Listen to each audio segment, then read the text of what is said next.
Welcome back mga kabayan. Nagbabalik po muli ang inyong lingkod upang magbigay sa inyo ng mga bago at nagbabagang mga balita.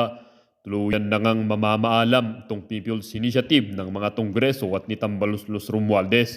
Wala ngang nagawa pa at tila ba naging bitter na naman ang mga pagmumukha nitong Romualdez na ito, pati na rin ang mga Kongresong kasabwat niya. Pati kuting ng norte, walang takas at tila ba binabanatan at isinama din sa mga wawalisin sa kanyang kinaupuan bilang presidente. Sigaw ng taong bayan, goodbye and good riddance. Huwag na kayong magbalak pang bumalik dahil burugar na kayo at wala nang maniniwala pa sa inyo. Para sa buong impormasyon, panoorin ang buong video. At kung bago ka pa lamang sa aking channel, huwag kakalimutang mag-subscribe, pindutin ang notification bell at piliin ang all upang laging maging updated sa mga bago at nagbabagang mga balita. At sa mga solid viewers natin dyan, maraming salamat po sa patuloy na pagtangkilik sa ating channel. Ang isyung ito ay naging usap-usapin din sa mundo ng social media. Merong isang netizen na nagsabi, "Maraming salamat po, sobrang saya ko para po akong nabunutan ng malaking tinik. Pabor po kami sa revolutionary government. Dapat pat po ang ipalit kay Tamba kung pwede po si Congressman Marcoleta. Salamat po, mabuhay ang Pilipinas. God bless." At sabi din naman ng isang netizen, "Very good po, masaya kami sa good news. Aalisin na yung mga wala namang nagagawa na kongreso. God bless po, mabuhay po kayo pag-aalis ang kongresong kumakain ng pera natin. Dapat may pag-unlad ng Pilipinas, new developments, new tech ideas para magamit ng mga mamamayan sa trabaho at pag-unlad ng Pilipinas." Sabi din naman ng isang netizen, "Thanks God, ang saya sa feeling na nakikita ang mga mababait na malalaking tao sa Pilipinas at may pagbabago na sa mga nangyaring gulo. Pinag-aaway-away ni Romualdez sa mga tapat at totoong nagseserbisyo sa bayan." Presidente, pakinggan natin.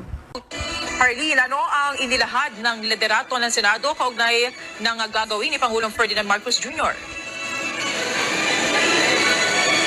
Monica, ayon nga kay Senate President Juan Miguel Migzubiri, ito'y para mahinto na ang lumalalang gulo, bunsod nga nitong kanilang tinatawag na Peking People's Initiative. Peking. Monica, sa sesyon ngayong hapon, isiniwalat ni Senate President Juan Miguel Migzubiri na inimbitahan siya ni Pangulong Ferdinand Marcos Jr. para sa isang pulong. Kaninang umaga, kasama sina Chief Presidential Legal Counsel Juan Ponce Enrile at Executive Secretary Lucas Bersamin. Anya, binigyan diin ng Pangulo na kailangan protektahan ang pagkakaroon ng dalawang kapulungan ng Kongreso at ang pagkilala sa pagbabantay o checks and balances sa lehislatura. Kaya mismong si Pangulong Marcos Jr. na ang apela sa mga kongresista at mga grupo na patuloy ang pagtulak sa People's Initiative. The President is set to appeal to the House of Representatives and the other People's Initiatives initiators to stop this dreaded PI or their version of the People's Initiative. In his words, it is getting out of hand. Kabilang anya sa kakausapin ng Pangulo ang kanyang pinsa na si House Speaker Martin Romualdez at iba pang kongresista na walang patid pa rin ang pagsuporta sa People's Initiative. He said he will be talking to the Speaker and to all those involved. Alam naman niya na maraming congressmen ay tumutulong dito sa initiative na to. And hindi po sila nagsisinungaling. Like Congressman Salceda, si Don Gonzales was saying na they're actively participating, they were monitoring. So we all know that there were congressmen involved in this. So I hope that they will listen to the President's instructions. I hope they will listen to the President's appeal to stop all this kasi na nagkakagulo na. Kasunod ito, maghahain ng kaso ang Senado sa Commission on Elections sa COMELEC upang tuluyan ng matuldukan ang issue sa People's Initiative. Hindi pa tapos ang laban dahil nga hindi pa natutuldukan ang People's Initiative na yan. So we will be filing the necessary legal case that will show that this People's Initiative was flawed from the very beginning. Ang prayer po namin dyan ay maglabas na po ng desisyon ng COMELEC na itong particular initiative na to is flawed, unconstitutional, and therefore should be dismissed with finality. Diba? Sabi mismo ni Migzubiri, sana ay makikinig ang House of Representatives, diba? At ang House Speaker sa Presidente. Oh, ha? No? Good job, President BBM, di ba? Ang presidente na mismo ang nagsabi na ihinto na at huwag nang ipagpatuloy, di ba, yung mga ginagawa yung People's Initiative. Ang akin lang mga lords, no, sayang lang yung pera kasi di ba, ginamit lang talaga nila just to, di ba, just to pursue no, kung ano yung gusto nilang mangyari, lalo na yung People's Initiative na yan. Para lang mangalap ng pirma. At ang pinaka nakakatakot dito mga lords, what if, no, yung budget na yon, di ba, ay hindi na ibigay, di ba, sa mga kababayan natin. Kasi di ba, may budget, no, kada distrito para ipamigay nila dun sa pipirma. Buti na lang talaga nakikinig, buti na lang talaga nakita ni President BBM ang mga nangyayari, and buti na lang nakinig ang ating presidente sa sigaw ng mga taong bayan at sa nangyayari ngayon. Pwede naman palang ihinto di ba? Hinihintay pa kasing magkanda gulo-gulo. From the start, yan lang naman ang mensahe at yan lang naman ang gustong ipatigil no, ni former President Duterte, yang mga illegal na pangmumudmod at bayaran para sa pirma. Alam nyo, dapat pag-usapan natin ano ibig sabihin ng rally sa Davao. Alam naman natin kung ano ibig sabihin nun. Ibig sabihin nun, hindi po pwedeng mabaliwala ang mga Duterte sa politika ng Pilipinas. Yun lang po yun. Bagamat ang Vice Presidente ay pangalawa lamang na pinakamataas na opisyal ng ating bayan at mas mataas ang Presidente, nagpakita lang po ng ang ating Presidente Duterte ay merong say pa rin sa politika dahil napakarami pa rin nagmamahal at nagtitiwala kay Presidente Duterte. At ang mensahe doon sa mga merong maitim na balakin na baguhin ang ating saligang batas para magpakasasa sila sa kapangyarihan, lalaban, hindi lang po ang dating Presidente Duterte, kung hindi pati na rin ang sabayan ng Pilipino. Pero ura-urada, pinalitan ko ang topic natin ngayon. Kasi ngayon ko lang napanood ang video ng Senate hearing kanina. Nag-hearing nga si Super Ate to the President, Amy Marcos, sa kanyang Senate Committee on Electoral Reforms. At abay, itong si Oñate na tumatayo na pinuno ng pirma, ay nako.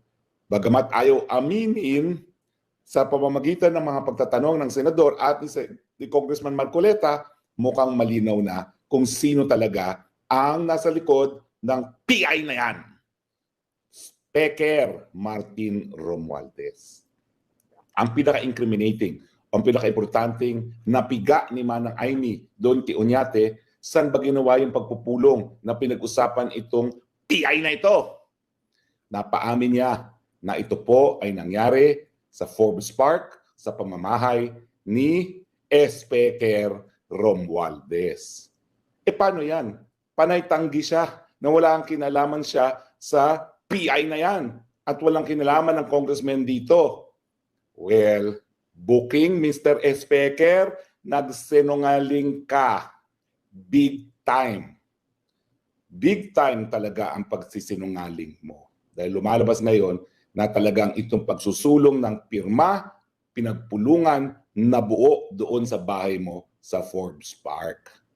Sarap na mga bahay ng aking mga kaibigan, no? Forbes Park talaga. Abay, nagulat ako, iba pa palang bahay ito doon sa bahay na napuntahan ko, no? Sa McKinley. Ilan ba ang bahay mo, Mr. Speaker, dyan sa Forbes Park? Pahingi namang isa. Okay? Si Congressman Marcoleta, nagsalita na kapag napatunayan sa pagdinig nito na si Mr. Speaker talaga ang nasa likod ng PI na yan, talagang baka sabihan na niya si Speaker na magbitiyo. Paano yan kung Marcoleta? Mukha naman po talaga na napiga ni Manang Amy ang katotohanan na si Mr. Speaker ang nasa likod nito. Siguro sasabihan mo na ngayon si Mr. Speaker na magbitiw na. Kasi ako dito sa Spokes Hour, ilang beses ko nang sinabi na para tayo po ay magkaisa muli, mabuo muli ang unit team, kinakailangan magbitiw si Speaker. Pero siyempre, sa ngayon po, ang dami nagsasabi sa kanya, solid tayo. Ganyan po talaga ang mentality at kultura sa House para silang mga langgam. Habang malakas ang Speaker, mga langgam na nagsisipsipan. So lahat sila, depende sa Presidente, depende sa Speaker. Pero ngayon, nagsinungaling po Paano naman mananatili sa pwesto bilang pangatlong o pang-apat na pinakamataas na opisyal ng Pilipinas ang isang sinungaling? Di ba sabi nila, ang sinungaling, kapatid ng magnanakaw? So tingin ko, Mr. Speaker, time to say goodbye. Huwag ka naman mag-alala. 318 congressmen naman yang nasa Kongreso. Hindi lang naman ikaw ang pwedeng mamuno dyan. Eh ako nga, nasa Kongreso ko ng 17th Congress, di ka naman kabahagi ng 17th Congress, nabuhay din naman kami. So hindi naman mamamatay institusyon kung wala ka. Ang kasama ko kasi nung 17th Congress, yung asawa niya, si Congresswoman Yeda, na hanggang ngayon po ay kongresista, third termer, pero bilang party list Congresswoman. So sa tingin ko po, crucial yung impormasyon na nanggaling kay Oñate. Kahit anong deny pa nila, talaga naman pong napatunayan na nagpulong dun sa bahay mismo ni Mr. Espeker. Bakit mo naman sa bahay pa pagpupulungan ang tungkol sa PI kung gaya ng sinasabi ngayon ni Espeker na siya naman daw ay nakipag-meeting lang para sumuporta. Pero ang initiative daw hindi galing sa kanya. Eh kung ganoon, siguro dapat sa opisina lang yan ng speaker, nag-courtesy call at nagsabi, good luck and we will support you, let us know kung anong kailangan nyo sa amin. Pero kapag sa bahay, ibig sabihin yan, ayaw nyo makita sa publiko, unang-una. Tinago ang meeting. Pangalawa, intimate. Kasi hindi naman lahat ng tao pinapapasok mo sa bahay mo. Ako bilang politiko rin po, bihira talaga ang mga taong tinatanggap ko sa tahanan ko. Kasi sagrado yan eh. Walang politika sa bahay ko, no? Para sa pamilya ko yan. Pero pinapasok. O bagay, marami naman siyang bahay. Baka naman parang clubhouse lang niya yung pinuntahan. No? Pero that's not the point po. The point is, denial king. Until na booking. Ngayon, bago ng tono na tumulong lang sila sa proseso. Kumbaga, sila ay sumusuporta lamang doon sa pirma at hindi silang nasa likod. Eh paano po yan? Pinatawad na yung Anthony Abad, Attorney Anthony Abad, na mukhang the crucial link. Hindi ko alam kung sino itong Anthony Abad nito. May kilala kasi akong Attorney Anthony Abad, dating Tariff Commissioner. Pero hindi ko naman maintindihan kung anong link niya kasi unang-una, yung Anthony Abad na dating nakakilala ko na dating Tariff Commissioner, hindi po taga-UP. So mukhang dapat taga-UP yan, no? Dahil ang mga cast of characters ay mga taga-UP. Si Anthony Avisado po, ang undergrad niya ay UP.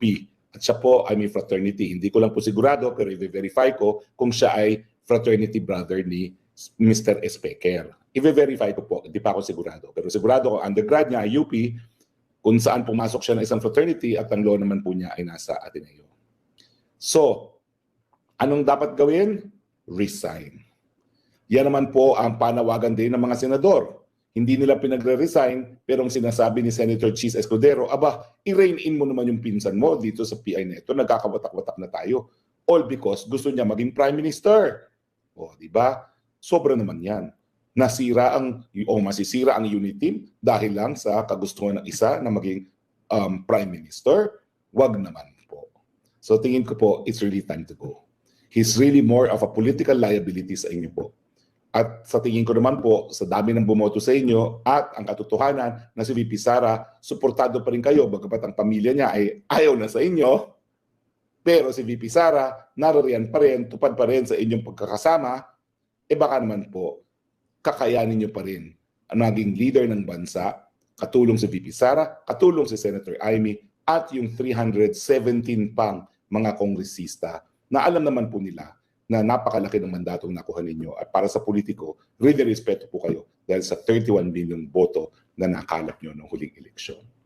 So, ang lesson ngayon, resign Mr. Espeker. Dahil wala na po tayo ng tiwala, ang taong bayan sa tiwala sa kahit anong sasabihin ninyo. Yan po ang problema kapag nabuking kayo na nagsisinungaling. Wala na pong tiwala ang tao sa inyo. At paano naman po yan? Kayong apat na pinakamataas na opisyalis ng bayan. Hindi na po pwede. Lack of trust and confidence. Pero kongresista pa rin naman kayo. Patuloy pa rin kayong kabahagi ng Kongreso. Agree or disagree? Tingnan po natin ang mga views ng ating mga viewers. Okay? Si Attorney Roque, salamat sa taglay mong conviction at kaalaman para ipaglaban ang karapatan ng mga mamamahayag at paninindigan na tayo ay nakapaloob sa demokrasyang bansa na may malayang pananalita. Ay, o nga pala po, no, kanina ay naghain kami ng petisyon laban sa order ng National Telecommunications Commission. Abay, suspendido indefinitely ang prangkisa ng SMNI, samantalang malinaw sa nagdesisyon na ng Korte Suprema na ang kahit anong paghihimasok sa prangkisa, pag meron ng prangkisa, talaga namang pong yan ay babasahin na bilang paglabag sa kalayaan ng malayang pamamahayag. OFW Job Home Bloom, hello po sir, watching from Ireland, shout out Mindanao Duterte. Kanina po talaga, touch ako dun sa mga mamamahayag na naghain ng petisyon kasi first time ko po na naging kliyente ang mga talagang ordinaryo mga mamamahayag na ayaw maging bahagi ng balita. Yung mga dating mga mamamahayag na represent ko po talaga, mga aktivista sila. In fact, tinutulak sila ng mga pulahan, no, na magsampa ng mga kaso para lang mapahiya ang administrasyon. Pero ako naman, nakipagsama ako sa kanila kasi paninindigan ko talaga ang malayang pananalita, no, at pamamahayag. So parang nagkaroon kami ng common ground. Pero ito po talaga mga SMNI dahil sila po ay ordinaryong mamamayan, they do not want to call attention to themselves at sila po ay naging mamahayag dahil kabahagi po yan ng kanilang pananampalataya na itaguyod na yung misyon na ikalat ng katotohanan. Nakakataba po ng puso kasi matakin mo, tumayo sila laban kay Mr. Speaker at ang buong Kongreso na naging dahilan na indefinitely suspended ng kanilang prangkisa ng NDC. Minerva Oki, hello po Sir Harry, watching from Japan. New subscriber po, God bless. We love Tatay Digong. Maraming salamat, Minerva OKL. Kath CLVR, Spox, ano ang inyong opinion hinggil sa video kung saan parang hindi pinansin ni FL si VP habang paakyat sila ng eroplano? Watching from Paris. Well, una-una, may mandato po si VP Sara. So sana po hindi nangyari yon. Pangalawa, tanongin niyo na lang si FL dahil siya naman yung hindi pumansin. Okay? Wina, sana po yung 55 million na sinasabi ni Añete ba yun? Binibigay na lang sa mga mahihirap. Onyate pala. Onyate po yun. O tumulong sa kapwa Pilipino. Excited ako sa donor's tax. Sana mo isa publika din po yan. Aba, oo. At saka BIR, tignan nyo ang income tax na binabayaran nitong Onyating ito, ha? Bakit siya makakapagbigay ng 55 million? Ako hindi ko kaya magbigay ng 55 million kahit kanino. Wala ako noon na para ibamigay. Okay? Bento Tole, napakaganda ng hearing ni Senator Amy. Unlike kay Rafi Tulfo, walang nailabas na nanalo sa iloto. Abay, nagwawala po si Maharlika na para bagang sabi ni Maharlika, wala pong alam dyan na nagkabayaran. Ewan ko ba sa investigasyon na yan. Pero sana magbigay pa ng linaw at detalye si Maharlika. Dirty Bone TV, pag di pa naman nag-resign si Mr. Speaker niyan, yung bata na mga mismo na chuchu sa kanya ngayon, lang ako nakarinig ng inimbita ka ng bisita mo sa sarili mong bahay. Oo nga naman. Soy milk po. Joe, Atty. Roque, maraming napabilib sa tapang ni Senator Amy sa investigasyon kanina. Ang napakalaking mali ni Mr. Speaker, hinamon niya ang Senado maglabas ng resibo. Ngayon, iyak si Mr. Speaker. Ayan. Boy Win Andrales Ragsag, magandang hapon sa iyo, Atty. Harry. Hindi sila magtatagumpay sa may team na plano nila. Hindi lang pamilya ni Tatay Duterte, taong bayan mismo makakalaban nila. Yan nga po yung mensahe natin sa Davao. Nagsalita po ang Presidente Duterte, pero hindi lang po siya ang nababahala sa mga pangyayari, ang buong sambayan ng Pilipino. So pag hindi po nila pinigil yan, uulitin po natin yung Davao Rally sa bawat syudad ng buong Pilipinas. Ibig sabihin, tuluyan na ako mawawalan ng boses. The Apricot, si Marcoleta dapat panindigan niya, sinabi na manawagan mag-resign si Romualdez kung mapatunayan. Asahan ko po yan. Alam niyo naman si Marcoleta, Iglesia ni Cristo po yan, so wala yung pakialam. No? So kung anong sinabi niya, gagawin niya. At ako, kung mamimili tayo ng bagong speaker, gusto ko si Marcoleta ang bagong speaker. Myrene Dizon, kung may mga lelong pa silang panot, yun ang lokohin nila.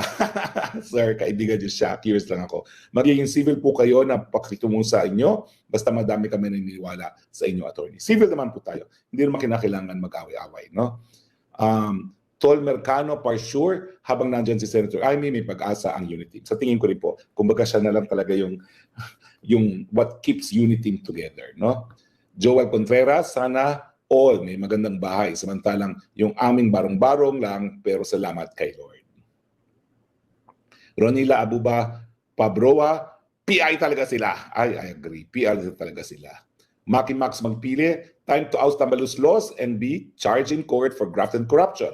Watching from Baguio City. Good evening, Mr. Spokesman, my number one senator. Maraming salamat, may kabayan from Baguio. Alpha Lahato, good afternoon po, Attorney Spokes, watching po from Davao City. Watch din po the Senate hearing. Nagpapalusot na hard of hearing daw si Mr. 27.5 Oñate of Pirma. Ha ha ha ha. 55 million po, hindi lang 27.5, 55 million. Mail on the go. Bakit po may pambili si Oñate ng entertainment house pero wala siyang pambili ng bigating hearing aid? Ay, kailangan ilabas ang income tax return. Si Max, Sir Spokes, ano masasabi mo about sa sinabi na Erwin? Hindi ko po alam kung ano sinabi ni Erwin. Hindi ko po alam. Pakitext MAC. Princess Bridget Parker, si FL Imelda Marcos po, hindi po ba niya kayang masabihan ng kanyang anak na si BBM? Ay, nako, kay talaga. Si FL Imelda Marcos. Akala ko Lisa Marcos. Well, tingin ko po medyo matanda na si Imelda Marcos. Alam niyo naman po pag matanda na, medyo in and out na. Ron Eugene Passion, may suki. Nagtawanan mga senador na siya kuna ang nag-host ng meeting para nasa bahay ni Tabaluslos. Weird nga po, no? Weird. Joel Contreras, buti na lang may ebidensya, may picture. The apricot, makakasuhan pa ho si Romualdez. That's beside the point po. Well, kung talagang gumasto siya at naglagay siya ng pera, pag-violate po yan ng Omnibus Election Code. No? Pero tingin ko po, wala na siyang moral ascendancy para mamuno sa Kamara. Mahal ko po yung institution na yan, ha? Happy days ko yan nung ako'y naging kongresista dyan. Kaya ayaw ko po na merong speaker na sinungaling. Yaya Ali Hassan, good evening, Attorney Roque. Maghanap na ng paraan para maalis si Tamba. Well, tingin ko naman po, he did it to himself. Kasi ang dami niya mga sinasabi. Tapos yun naman pala, puro kasinungalingan. Art Jasmine, lalong lumililaw spokes ha. Yun nga po, malinaw na malinaw naman talaga. Marisol Baluyot, pang-congressman, Tutut Tanggi, tanggol. Buti may picture kaya bingo. Antayin natin mga mananawagan si Barculeta nga pababain yan. Pababain yan nga hippopotamus nilang speaker. Okay? Cesar Nava, yes to Marcoleta for new speaker. Di ba bagay, no? Mukhang bagay naman. Masot Betonio Ridgeball, Sir Idol, inom ka ng luya na may lemon, ilalagay sa maligamgam na tubig. Gagawin ko po yan ngayon din. Right after this, nagawa ko lang sa labat. Vincent Kim Ochinang, attorney, magkaroon ba ng constitutional crisis sa ngayon? Nag-aaway ang House at Senate. Pang nangyari yan, maapektuhan ang saligang batas natin. Paano ating bansa pag nangyari yan? Well, kapag hindi po talaga kinontrol ng presidente ang insan niya, talagang krisis ang mangyayari. Sayang po ang napakalaking mandato ni PBBM at ni Inday Sara kung guguluhin lang ni Speaker. Okay? Si Kisid SJJW, di pa dapat na-resign lang, dapat nakasuhan din siya ng plunder dahil sa paglustay nga ng pera ng taong bayan. At perang ipinabudbud niya sa 20 million each for each congressman. Well, isa pa pong bagay yun. Kasi alam niyo, ang ginagawa niya, yung 20 million, hindi naman galing sa bulsa nga niya, galing pondo po yan ng Kongreso, na para kasing may discretionary fund yung speaker, pambili nga ng loyalty. So mukhang yun po ang pinamigay. Okay? Riza Patonia, attorney, saan po kayo hinuhugot ni Larry Godon na maganda daw ang pangapatako ni BBM sa bansa natin. Intindihin natin talaga loyalist po si Larry Godon. At ako naman po, hanggang kakayanin, hindi ko po inatake at binabanatan ang PBBM kasi nga po hanggang ngayon, kinikilala ko na tambalan pa rin sila ni VP Sara. Okay? Celestina Ragnaya Obispo, na maafs ka na, Tony Spox, thank you sa pagmamalasakit sa bayan. Pagpasensyahan nyo ang mga taong hindi nakaka-appreciate sa inyo ni PRD. We always vote for you again and again. You always deserve the best. God bless you always. We're always praying for you. Maraming salamat, Celestina. Nakakataba naman ng puso. Lionel Canta Lopez, Sir, ano masasabi mo sa explanation ni Marcoleta at Carpio sa Senate hearing? Well, talaga naman pong sagrado yan sa aligang batas na yan. Hindi dapat binibili ang lagda. Dapat talaga manggaling yan sa taong bayan. Kaya nga People's Initiative. Okay?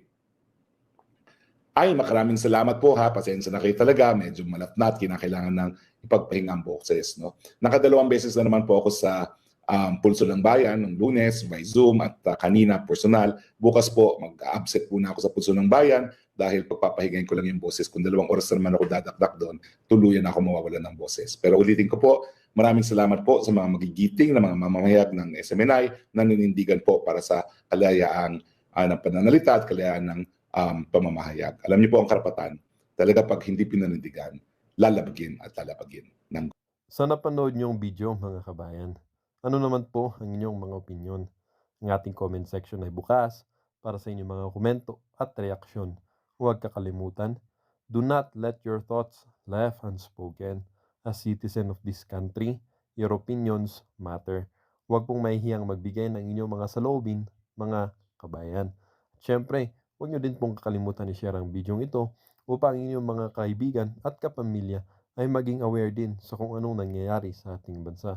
Huwag din kakalimutang mag-iwan ng like. Hanggang sa muli!